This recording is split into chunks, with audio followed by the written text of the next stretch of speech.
Hello, boys and girls, men and women of all ages, shapes, and sizes. My name is Owen Adams, also known as British Gamer, and yesterday I presented a little video showing you guys that I was working on my first game using Clickteam Fusion, which is new software to me, but I was basically trying to learn the ropes a little bit, and that I made my first basic little game, which at the moment is operating under the working title of Tiny Adventure, and I got quite a good response to that. People were interested. Some people played the game and enjoyed it, which I think they were maybe being a little bit kind because that one was very basic. I actually went back over that video and I realized I'd kind of glossed over a little bit of stuff. Hadn't really done a video like that, so I was a little bit rambly. But today I'm going to show you in more detail what I'd done. But basically today I've updated the game a little bit more. So what I'm going to do is I'm going to pop the game on here. This is Clickteam Fusion. If you've never played it before, it's the same software used to make Five Nights at Freddy's. It makes games. It's a drag and drop game maker. A lot of people don't like to use these. Unity's probably what most people think is the beginner professional level game design tool, and Unity's great, but this is very basic. Main part of the reason why I don't use the more complicated engines is all my coding experience is in Python, and I don't want to learn a new language until I'm very confident of my Python and I want to move on. So I wanted something with no coding involved, but here's the game as it is right now. So the way it works is, oh hello, got a little blob up there. This is the character here, very basic sprite. He's controlled by the keys. Now every 7 seconds a little blob pops in, a blue blob. If you walk into that blue blob, you lose a life. You lose 3 lives and it's game over. That's all the game was the first time I showed it. Now, as you can see, if you saw the previous episode, there's something a little bit new here.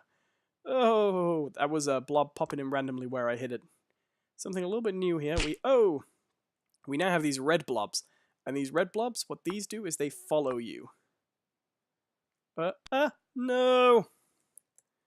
Might as well pop in my high score here. Still got the high score table. Space to try again. Very, very simple right now. Not a lot of custom art. Now, the character, as you can see, is a little bit bigger than last time. That was a choice just because I thought the sprite looked better, bigger. I thought he was a little bit too small. What I might do is actually make the blobs smaller to stop affecting the gameplay, because it gets kind of hard to maneuver right now. So that's something I've added. And another thing I've added, that's the first change. The sprite is bigger and more even now. He now fills out his space completely evenly rather than being a little lopsided like he was before, which matters. And the other change is, whoa! The other change is now when you hit a blob, they actually get destroyed rather than sticking around. So in theory, if you can dodge, you can do pretty well. So the idea is, you stay alive, don't hit the blue blobs, run away from the red and black blobs, and then the idea is, eventually... Oh, it follows! It follows!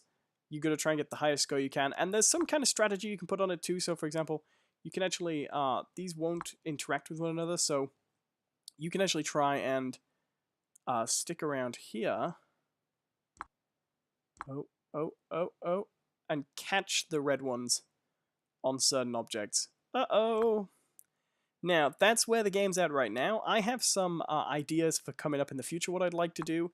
One of the biggest ideas I'd like to do is when 2 blobs hit one another, I'd like to have them do something different. So, for example... The noise is a little bit loud through my headphones. I'll keep playing just to let you guys keep seeing what's going on. What I'd like to do next is basically, yeah, if 2 blobs hit one another, if 2 blobs, like, bump into one another now, what I'd like to do is essentially have them replaced with a bigger one. So if you lead a red one into another red one, it will create a bigger red one. And if 2 blue ones happen to spawn into the same place, it'll create a bigger blue one, I think is where we're going to go next. That doesn't do it yet, but... So that's it. No! Once again, if you want to play this, I'll place a link in the video description below so you can try it out. Let me know what you think. Also, I got a bug report for the first one. Someone was saying that if you get very close to a thing and then turn, it can trigger a collision. That was being caused by the sprite that was basically off-center. That should be fixed now. What's my score? See, this has got my old score in from before they had the red ones in that chased you. So there we go, that's the game here. Now I'm going to show you, because I showed a little bit of this last time, but I didn't get into much detail about how it's made. And what I'm going to do, just to give you an idea of how I made it, is I'm basically going to make it again, just so you guys can see how Clickteam Fusion works. Storyboard editor, so if I just pop in a new frame here. A frame is like a, not so much a level, but like a screen, like a current phase of the game. So if I just load in frame 3 here, and I'll show you what I did, basically. First thing I did was I put in an object, and in the game you can put in all these different kinds of objects and they have different properties. So for example, lives counters, high score table, score, but if you put in an active object, this basically lets you define what it is. So I put in an active object, and at the moment this does nothing. If I run the game, it just sits there. That's all it does. Just sits there. Fair enough. And then what I did was I put in movement for it. So first thing I did was I put in a type of movement. So you can choose types of movement, and I used a movement called 8 directions. Play the game now, and use the keyboard to bloop, bloop, bloop, bloop, bloop, bloop, bloop. Put that in there. This is just a quick overview of how easy it is to actually... It took a little bit of tutorializing and learning, but this is how easy it is to basically make these things in this game. So that's the basic bit, the guy, the dot that moves. And then created a new object, same thing, active object, pop that there, and then let's just edit. This just needs to look different, so oh, I don't know, big red circle, this'll do for now. Boop. Pop that in there. So that's an object there, and then you go into this thing called the events editor, and what this does is this is where you control, I showed this yesterday, but this is where you control the interrelation of objects and conditions. So this is where you create conditional events. If something happens, then do this.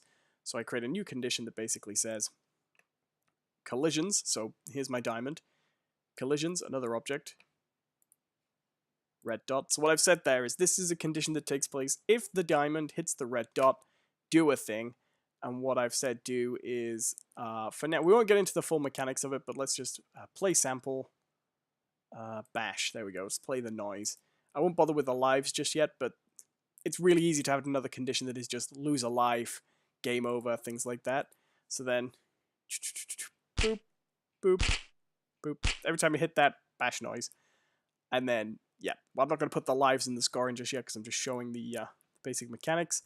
And then another thing I did, the next important thing is to kind of look at the dot. And we don't want the dot to just be sat there, so what we want to do is change the dot. Here's the runtime options, create at start. So if I turn it off, create at start, there we go, it now won't make one when I start the game. Which, you know, would make for a very boring game. So we go back to the events editor, and then we create a new condition. And then new condition is, here's, on the timer you can create conditions that are time-based. So right click every, then we could choose every 1 second. So we'll go with every 5 seconds for this. Every 5 seconds, and then this creates objects. Create an object, create the dot, and create it at here, out of the way. There we go, because we don't want to create it in there. And then every 5 seconds, what we also want to do is, with the dot, set the position. No, not every 5 seconds. No, yeah, every 5 seconds, select it, create the dot, and set its x coordinate to random. Then you have to choose the frame size. It's currently 640 by 480, so y coordinate random 480. That'll create a dot, and then set it to a random position somewhere between a 640 by 480 frame. Run the application, and there we go. And that's our basic game that creates the dots. That's how I created the base game there. And I'm going to delete that frame because that's just the basics of the software. If you want to get more detailed than that, this is not really a tutorial. Just check out some good tutorials. You can find them online basically pretty easily. And then everything else we have, for example, the score. The score at the moment just goes up in time. So every time every time a millisecond goes past, your score increases. That's how we do it. Might change that in the future. As you can see with the sprite, by the way, I've given my guy a sword. This is my new sprite. Just very basic. I've given him a sword, and I like the 4 directions, although the shadows are always in the same place, no matter what direction he's facing. That'd be something to change. So he has a little sword. What I'm going to do at the moment is I'm going to... next, what I'm going to try and do is come up with a mechanic where he can swing the sword. And if he swings the sword, it creates a whoosh, and if that whoosh hits a dot,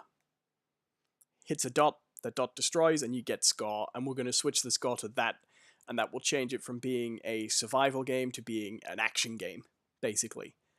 And that is it, really. That's the mechanics of the whole thing. Again, anything else just comes up to conditions. So there's a condition in here that says, if you hit one of these things, lose a life. There's a condition that says, if your lives gets down to 0, that's this one here, end the game. Well, it doesn't say end the game, it moves it onto the high score frame and says, there you go. Once you're on the high score frame, there's a condition that says, press spacebar to go back, you know? And that's pretty much it.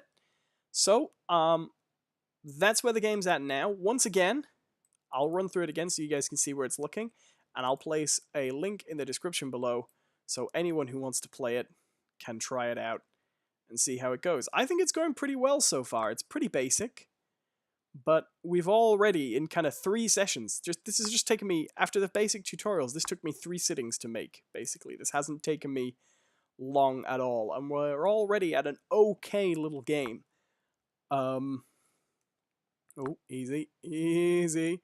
The game has changed a bit since version 0.01, just because the sprite is so much bigger. It's become a lot more difficult. The dots chasing you mean you have to move, because one of the issues we had early on was you didn't have to move in the first version. You could just sit around and wait, and as long as one didn't randomly generate on you, you'd be okay. This one doesn't work like that. If you have to move now, and if you move in the wrong place, you die. So that's it. Check the video description below for the link. Let me know what you think. Let me know if you think it's all around an improvement from the version before. And I'll see you next time. Thank you very much for watching. Please check the video description below for the usual likes and links, not likes. And please like and subscribe if you want to see how this game's developing. I'm pretty pleased with it, and I'd like to keep you up to date. So, thanks very much for watching. Bye-bye.